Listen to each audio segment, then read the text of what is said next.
Bismillahirrahmanirrahim. Assalamualaikum warahmatullahi wabarakatuh. Alhamdulillahirabbil alamin wassalatu wassalamu ala asrofil anbiya'i wal mursalin wa ala alihi wa sahbihi ajmain. Amin ya Allah ya rabbal alamin. Puji serta syukur kehadirat Allah Subhanahu wa taala sehingga kita bisa berkumpul untuk presentasi ujian akhir semester peramalan ini. Pada pertemuan kali ini kita akan membahas mengenai metode dekomposisi klasik pada data penghunian kamar hotel bintang 5. Sebelum itu, perkenalkan, nama saya Sinta Sari sebagai moderator yang akan memandu jalannya presentasi. Di sini ada anggota dari kelompok 6, yaitu yang pertama Sarah Fahujiah Huda dengan NIM 120700164, yang kedua Serliana Rahma Putri dengan NIM 120700165, yang ketiga ada saya sendiri Sinta Sari dengan NIM 120700168, dan yang terakhir ada Siti Azhar Hanifah dengan NIM 120700169.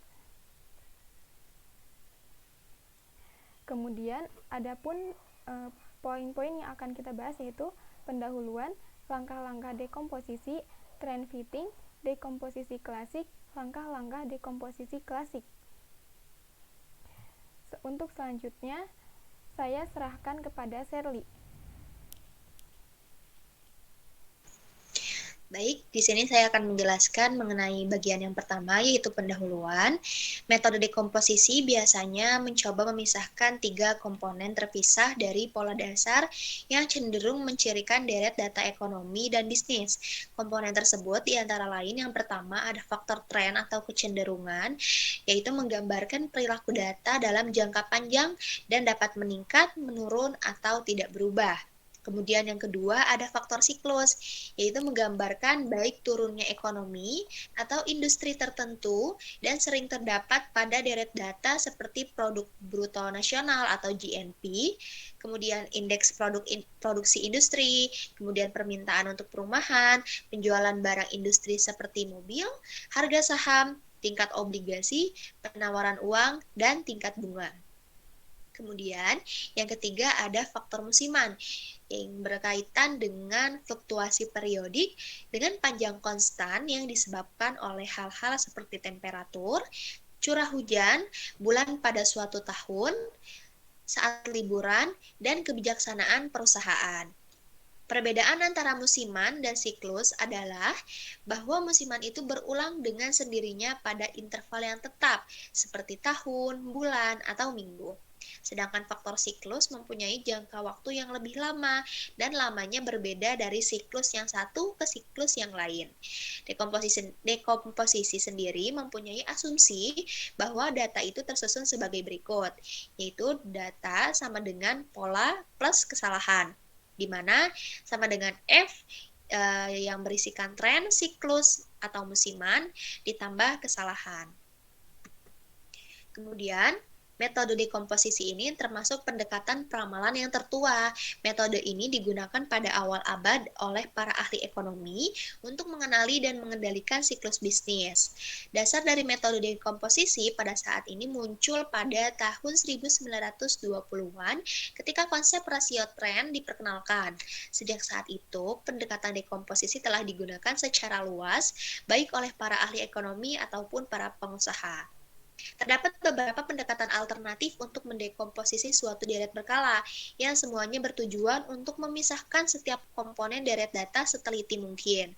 Konsep dasar dalam pemisahan tersebut bersifat empiris dan tetap yang mula-mula memisahkan musiman, lalu tren, dan akhirnya siklus.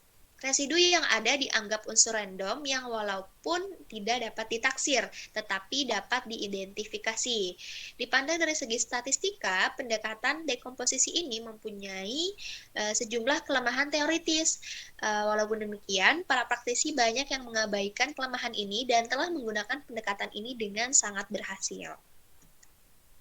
Kemudian penulisan matematis umum dari pendekatan dekomposisi dapat kita lihat di persamaan 4 strip 1, yaitu XT sama dengan F yang berisikan IT, TT, CT, ET, di mana XT ini merupakan nilai deret berkala atau data yang aktual pada periode ke T.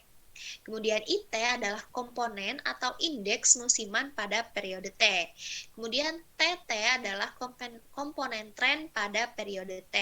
Kemudian CT adalah komponen siklus pada periode T. Dan yang terakhir ET adalah komponen kesalahan atau random pada periode T. Selanjutnya, langkah-langkah metode dekomposisi. Yang pertama, kita pada data yang sebenarnya atau XT, kita harus menghitung rata-rata bergerak yang panjangnya N, yang mana sama dengan panjang musiman. Kemudian langkah yang kedua, kita harus memisahkan rata-rata bergerak N periode, yaitu langkah satu yang di atas, dari data semula untuk memperoleh unsur tren dan siklus. Kemudian langkah yang ketiga adalah pisahkan faktor musiman dengan menghitung rata-rata untuk tiap periode yang menyusun panjang musiman secara lengkap. Kemudian, langkah yang keempat, kita harus mengidentifikasi bentuk tren yang tepat, apakah linear, eksponensial, kurva S, dan lain-lain, dan kita harus menghitung nilainya untuk setiap periode TT. Kemudian, kita harus memisahkan hasil langkah 4 dari hasil langkah 2, atau nilai gabungan dari unsur tren dan siklus untuk memperoleh faktor siklus. Kemudian, kita harus pisahkan musiman, tren, dan siklus dari data asli untuk mendapatkan unsur random yang ada, yaitu ET. Jadi, 6 langkah di atas dapat dilakukan dengan baik jika persamaan 4 strip 1 diasumsikan mempunyai bentuk yang dapat kita lihat di persamaan 4 strip 2, yaitu XT sama dengan F yang berisikan IT, TT, CT, dan atau ET. Kemudian yang pertama, kita harus mencari deret berkala. Kita lihat di tabel mencari deret berkala ini terdapat periodenya sebanyak 12 periode. Kemudian kita ada unsur trennya di sini ada 2, 4, 6, 8, 10, 12, 14, 16, 18, 20, 22, dan 24. Kemudian untuk musimannya atau IT kita ada datanya yaitu 3, 5, 7, 3, 5, 7, 3, 5, 7 berulang setiap 3 periode. Kemudian randomannya ET dapat kita lihat juga nilainya terlihat random karena memang dia adalah unsur random yang kita lambangkan dengan ET. Kemudian di mencari deret berkala ini seperti yang sudah kita tahu dalam rumus pada persamaan 4 strip 1 yaitu deret berkala dengan menjumlahkan nilai TT ditambah IT ditambah ET. Oleh karena itu dapat ditarik contoh ketika kita ingin mencari nilai deret berkala pada periode pertama, kita harus menjumlahkan nilai tren pada periode pertama ditambah nilai musiman pada periode pertama ditambah nilai kerandoman pada periode pertama, yaitu 2 ditambah 3 ditambah minus 0,3 menghasilkan 4,7.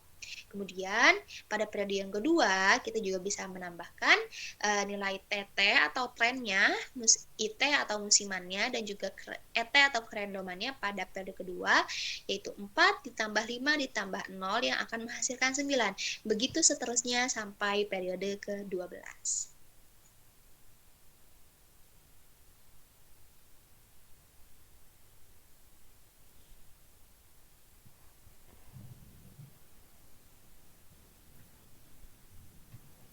Selanjutnya yaitu mencari rata-rata bergerak dan musiman unsur random. Di sini terdapat 12 periode dengan musimnya per 3 periode. Sebelumnya telah kita ketahui kita mendapatkan data deret berkala. Lalu di sini terdapat kolom rata-rata bergerak. Rata-rata bergerak ini didapatkan dari menjumlahkan per 3 musim ini kemudian dibagi dengan 3. Misalnya 4,7 ditambah dengan 9 ditambah dengan 13 kemudian dibagi 3 menghasilkan nilai 8,9. Selanjutnya untuk kolom yang kelima ini didapatkan dari selisih 9 dan 8,9 ini. Selanjutnya yaitu boleh next slide. Terdapat trend fitting atau pencocokan suatu garis lurus terhadap data stasioner atau horizontal dapat dilakukan dengan cara meminimumkan MSE menggunakan rumus X bar sama dengan sigma I sama dengan 1 sampai N dari XI per N. Persamaan 43 ini menunjukkan suatu garis lurus horizontal dan ditentukan oleh satu parameter yaitu X. Garis tren memerlukan dua parameter yaitu A dan B. untuk spesifikasinya. Nilai A dan B dapat dicari dengan cara yang serupa dengan yang digunakan untuk mencari X. Nilai untuk A dan B dapat diperoleh dengan meminimumkan MSE, di mana kesalahannya adalah perbedaan antara nilai data dari deret berkala dan nilai garis tren yang bersangkutan. Boleh next slide.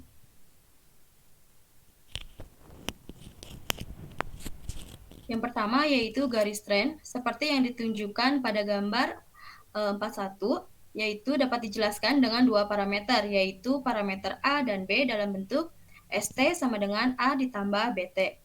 Yang kedua yaitu nilai A dan B yang meminimumkan MSE dapat diperoleh dengan menggunakan persamaan 45 dan 46, yaitu persamaan 45-nya yaitu B sama dengan N dikali dengan sigma TX dikurangi dengan sigma T dikali dengan sigma X, kemudian dibagi dengan N dikali dengan sigma T kuadrat dikurangi dengan sigma T yang dikuadratkan. Kemudian ada persamaan 46 yaitu A sama dengan sigma X dibagi dengan N dikurangi dengan B dikali dengan sigma T dibagi dengan N. Pada bab ini hanya akan dibahas mengenai tren linier. Selanjutnya di sini ada trend fitting.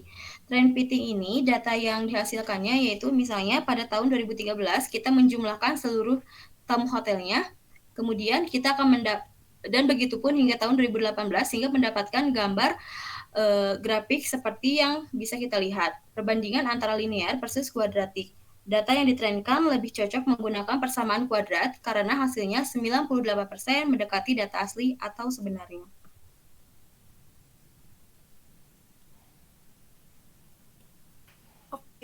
Baik, selanjutnya ada dekomposisi klasik. Metode dekomposisi ini digunakan untuk mencoba memisahkan 3 kelompok dasar dari suatu data.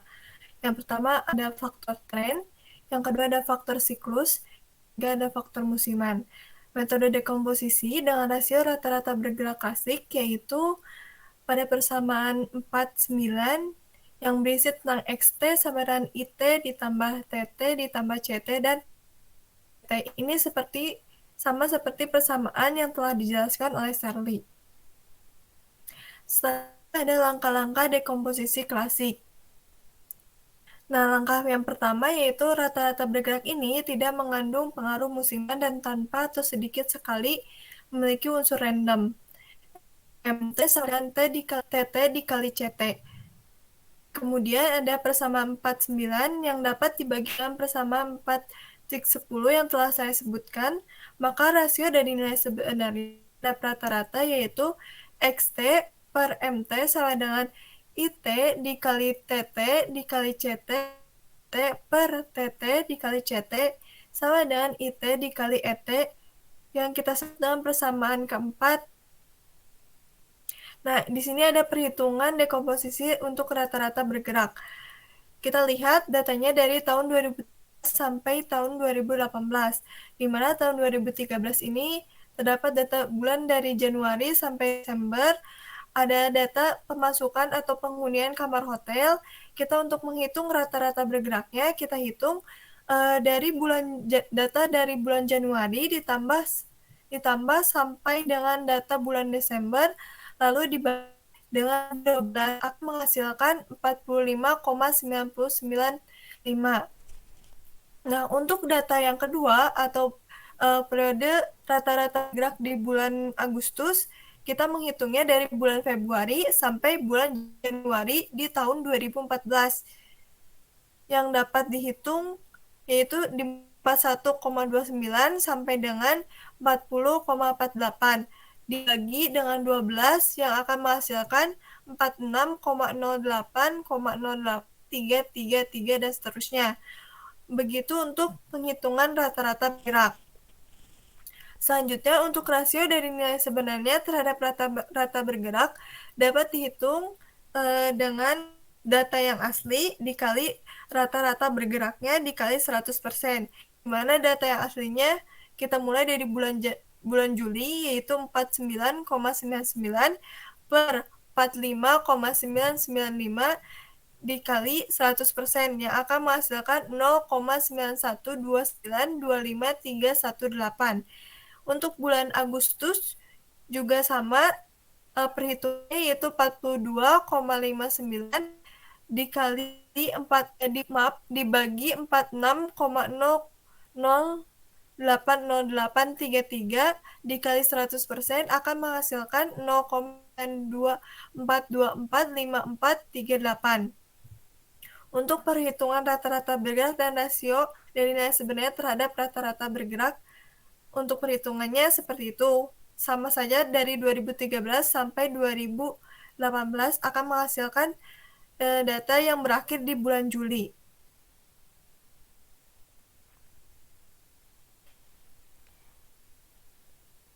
Kemudian selanjutnya yaitu pada langkah 2, menghilangkan kerandoman dari nilai-nilai yang diperoleh pada persamaan 4.11 dengan menggunakan suatu bentuk rata-rata pada bulan yang sama. Dekomposisi rasio pada rata-rata bergerak klasik menggunakan pendekatan rata-rata medial. Selanjutnya, di sini ada data dari bulan Januari sampai Desember dan dari tahun 2013 sampai 2018 dengan ada rata-rata medial, indeks musiman, dan faktor penyesuaian. Untuk menghitung indeks musiman yaitu sama dengan rata-rata medial dikali faktor penyesuaian. Kemudian untuk faktor penyesuaian sama dengan total dari indeks musiman yaitu 1200 dibagi jumlah rata-rata medial.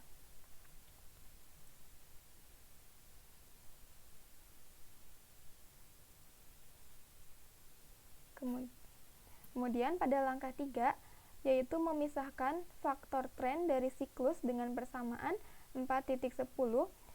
Garis tren linear telah diketahui dengan rumus B sama dengan N sigma Tx min sigma T dikali sigma X per N sigma T kuadrat min sigma T kuadrat.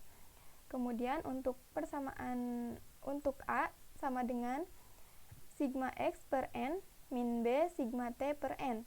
Lalu dimasukkan ke persamaan 4.4 yaitu T sama dengan A ditambah BT. Kemudian jika persamaan 4.10 dibagi 4.4 maka akan menghasilkan persamaan 4.13 dengan MT per TT sama dengan TT dikali CT per TT sama dengan CT. Kemudian untuk menyiapkan ramalan kita perlu untuk menilai kecenderungan dikali nilai kecenderungan dikali indeks musiman dikali indeks siklus. Dengan nilai siklus itu bisa diasumsikan